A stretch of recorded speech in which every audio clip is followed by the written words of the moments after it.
¿Hasta dónde llega la libertad de expresión cuando un comediante apunta directamente hacia el presidente de los Estados Unidos?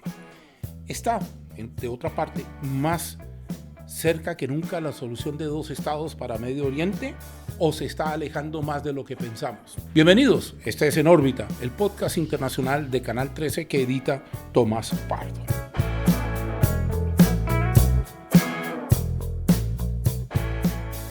Jimmy Kimmel volvió a la televisión, el comediante de los Estados Unidos, y disparó directamente contra el presidente Donald Trump.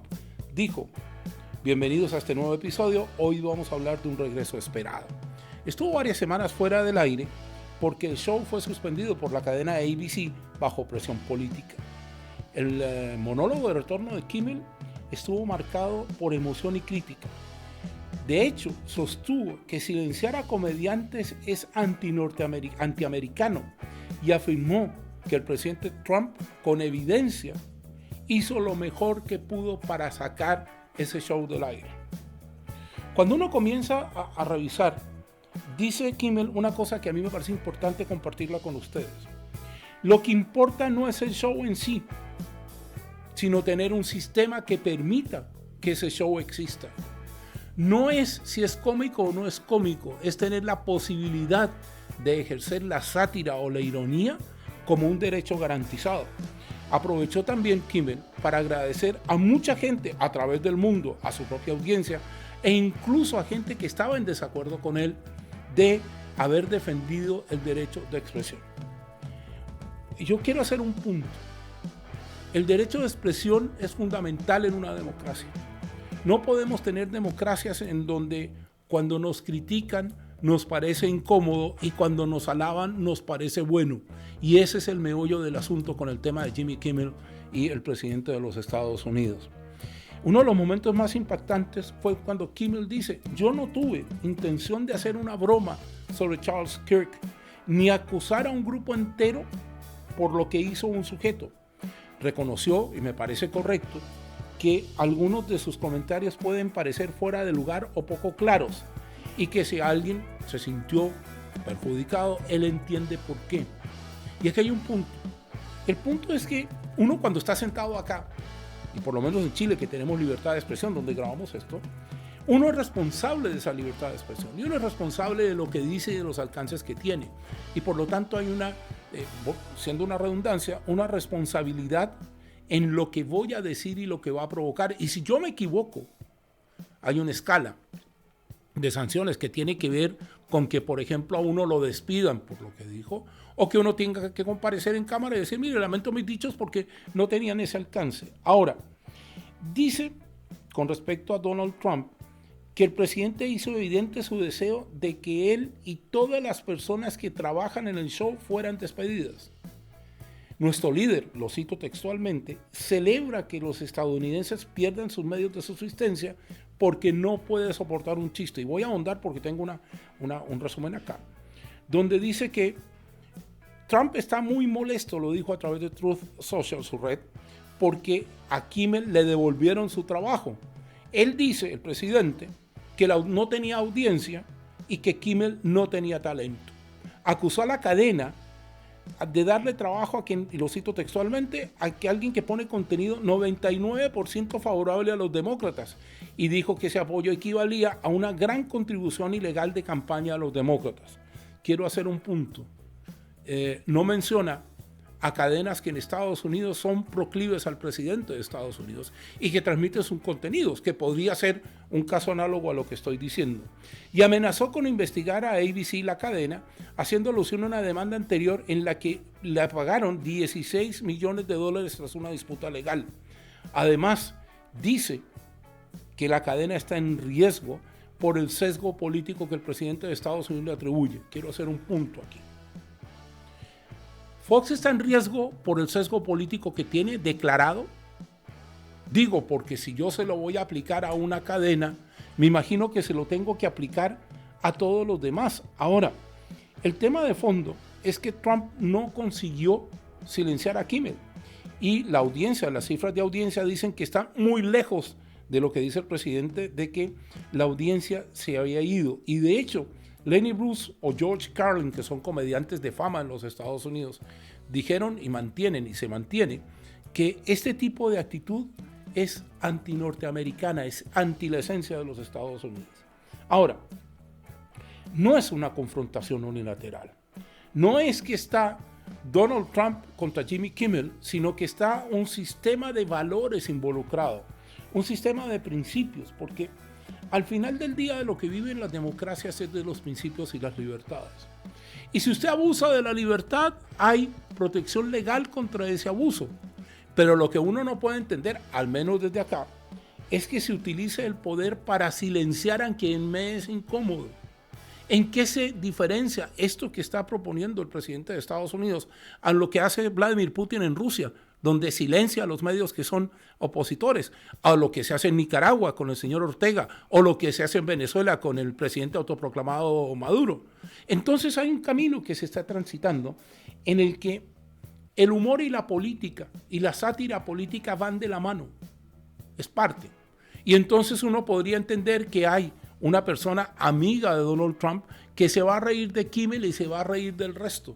¿Le asiste entonces a Kimmel el derecho a pedir que lo silencien?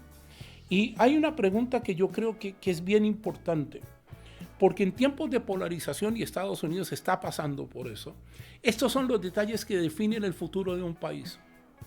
La democracia, como la conocemos, exige convivencia.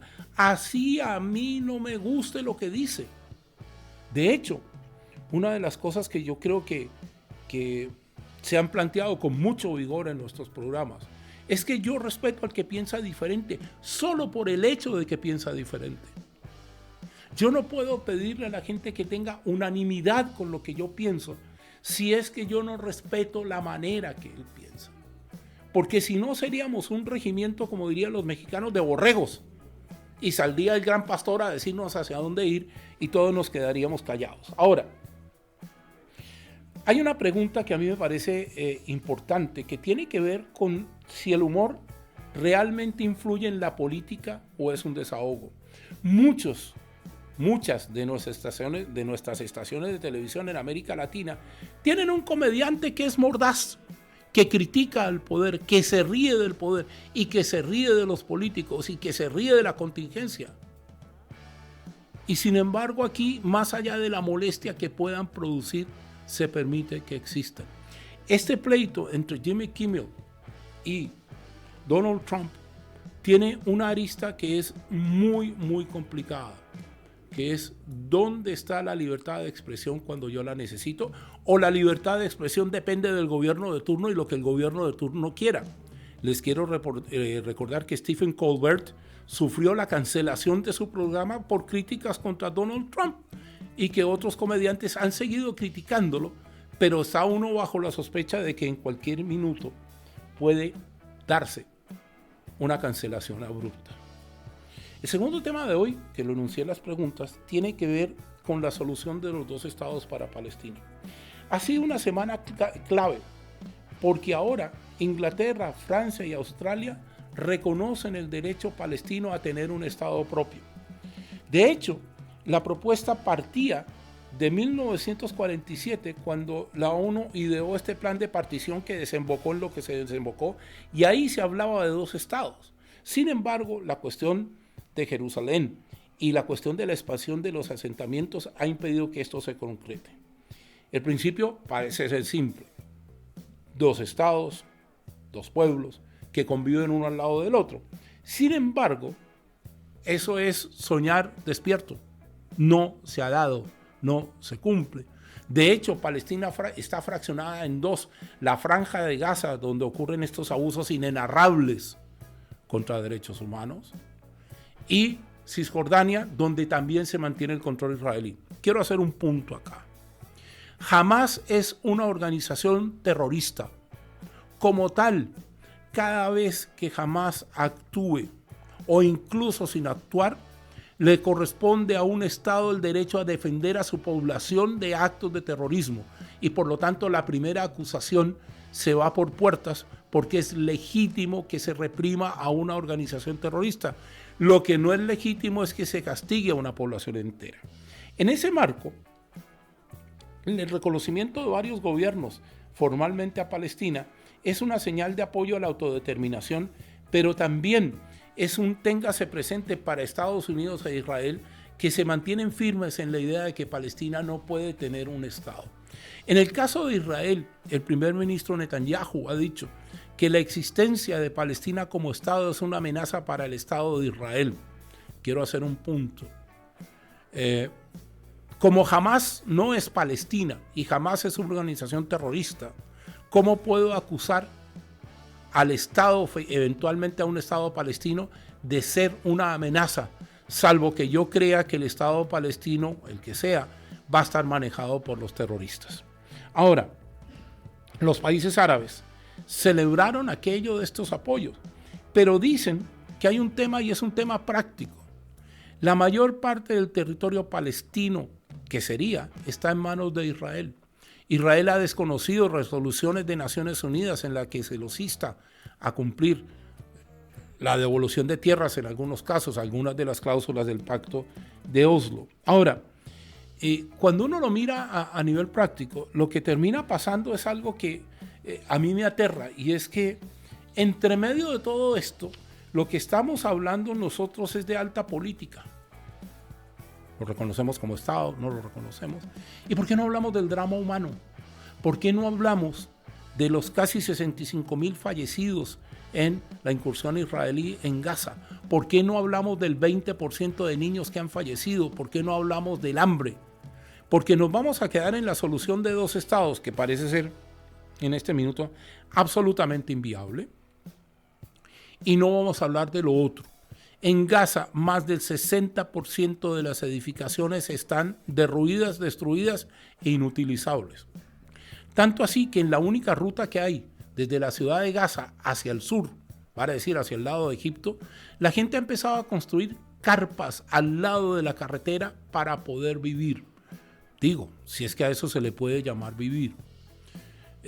Muchos periodistas, cuando trabajamos sobre estos temas, siempre nos indican, si uno dice una cosa u otra, de estar uno a favor de uno o de otro. No es el caso. Yo no estoy en lo personal a favor de nadie, yo estoy a favor de la humanidad, si es que tengo que tomar alguna postura. A favor de no revisar imágenes en que la gente se agolpa en los centros de comida y se disputan la comida unos con otros. No quiero ver cajas que se caen de los camiones de ayuda humanitaria y aplastan y matan a jóvenes palestinos que van a saquear esos camiones con hambre. Tampoco quiero ver una organización terrorista que se apodere de un Estado. Y esta prueba es una de las pruebas que el sistema internacional, que está celebrando 80 años, porque este año es, y de hecho está en sesiones, la Asamblea General, la 80ª, la 80 Asamblea General de Naciones Unidas, y les comento que muchas de las causas que provocaron la creación de Naciones Unidas siguen siendo causas que hoy por hoy están todavía con los mismos problemas de hace 80 años. Aprovechando esto y pasando un poco a un tema que queda esbozado de lo que estoy diciendo, es urgente que Naciones Unidas aprenda y entienda el mundo en el que está. 80 años después, el mundo ha cambiado mucho. 80 años después tenemos, por ejemplo, problemas con las fake news, tenemos problemas con las campañas de desinformación, tenemos problemas con estados interviniendo en las elecciones de otros estados, tenemos problemas de migración, tenemos problemas de tráfico de personas, y hasta ahora eso solo se cura o solo se trata de arreglar con declaraciones. Tanto así que el propio presidente de Estados Unidos, del que hablamos profusamente en la primera parte de estos contenidos de hoy, dijo en Naciones Unidas que él había detenido 7 conflictos de guerra en el mundo, pero que Naciones Unidas ni siquiera le había hecho una llamada de agradecimiento. ¿Estamos en un mundo polarizado? Sí. ¿Nos conviene un mundo polarizado? No. ¿Estamos en la idea de ser capaces de cambiar algo de lo que está pasando en Gaza? Sinceramente, creo que no. Pero por lo menos no se puede decir que no hubo un grupo de países, más de 150, llegando a 170, que reconocen que una solución a este problema en Gaza tiene que ser una solución política. Y sobre todo, igual como al término de la Segunda Guerra Mundial se pensó sobre el mundo y lo que venía, hay que pensar qué va a pasar con los gazatíes. Cuando esto termine, ¿qué va a pasar con ellos? ¿Dónde van a vivir? ¿Quién va a respetar los lugares en los que tenían sus casas y ya no queda nada? Porque a partir de las declaraciones, a partir de esta idea de los dos estados, a veces se corre el riesgo de que uno lo romantice y diga, esta es la solución. Pero ojo, la política es una cosa y la vida diaria es otra. Y si usted en la vida diaria tiene que ir a pelear por un saco de harina para poder comer, hay algo que no está funcionando. Comenzamos con un cómico que tiene incómodo al gobierno de los Estados Unidos y comenzamos con una tragedia que nos tiene conmovidos a todos. En ambos casos, siempre hay derechos sustanciales que no pueden ser conculcados. La libertad de expresión es un derecho. Es lo que estoy haciendo en este momento, ejercer mi derecho a la libertad de expresión. Y el derecho a vivir dignamente es un derecho, que es lo que le está haciendo falta a los palestinos en este minuto tras el asedio israelí. Yo no voy a discutir si es que el asedio es justificado o no, porque dije y mantengo que Hamás es una organización terrorista. Pero también he dicho y he mantenido que no todos los palestinos son de Hamás. Al término, el mundo merece que la próxima vez que nos juntemos haya algo más agradable que contar y algo más agradable que decir. A nombre de Tomás Pardo, mi editor, a nombre de Jorge, que hoy nos graba y nos va a colocar en órbita, y a nombre de mi compañera Gabriela Valenzuela, soy Carlos Zárate. Nos vemos en una próxima oportunidad.